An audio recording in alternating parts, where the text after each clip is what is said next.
4 bougies sont aujourd'hui allumées sur notre couronne de l'Avent. 4 bougies pour marquer les 4 dimanches de ce temps-là. Alors au milieu de la course folle que représente souvent cette période, course qu'on s'impose à soi-même autant qu'on nous l'impose, vous avez peut-être pu vous arrêter et déposer, vous ouvrir et accueillir, vous orienter et vous élancer.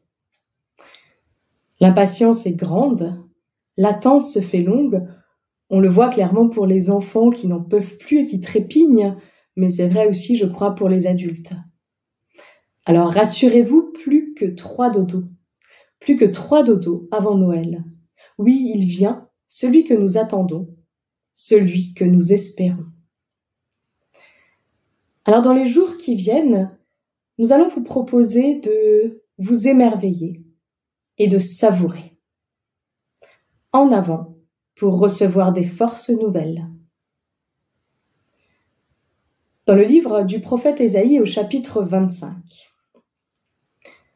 Sur la montagne de Sion, le Seigneur de l'univers préparera pour tous les peuples un repas de viande grasse, arrosé de bon vin. Un repas de viande tendre et grasse et de vin pur.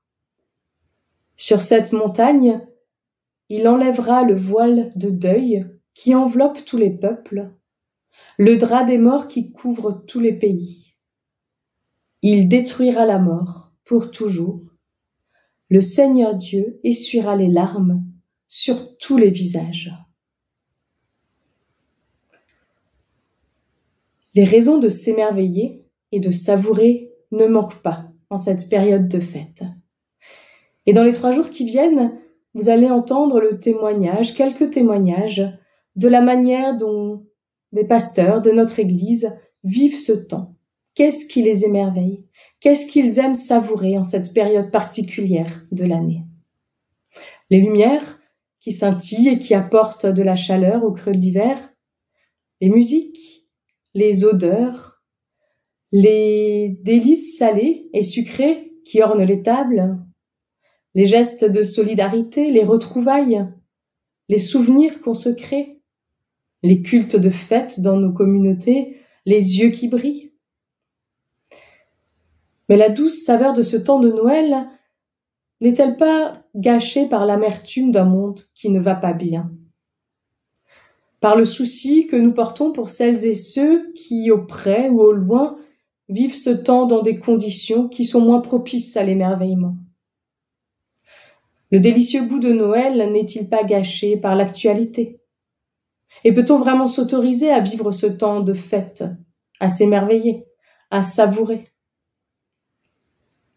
Alors s'émerveiller, ce n'est pas oublier tout ce qui ne va pas. Mais c'est le temps d'une parenthèse, s'autoriser à accueillir la joie qui vient, qui nous surprend, qui nous saisit, la joie qui nous rend vivants, cette joie qui nous rappelle que Dieu vient traverser avec nous tout ce qui se présente sur notre chemin. Il ne s'agit pas de s'obliger à quoi que ce soit, et encore moins de culpabiliser si on n'a pas le cœur à la fête. Mais il s'agit peut-être plus simplement de se rendre disponible à ce qui peut advenir dans cette parenthèse qui s'ouvre, dans cette parenthèse que représente ce temps de fête.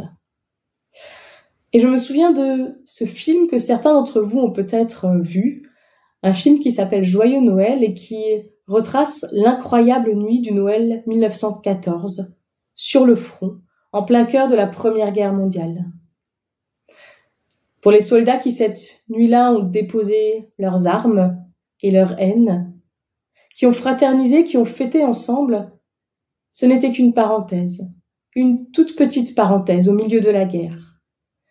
Mais une parenthèse qui ne les a certainement pas laissés inchangés.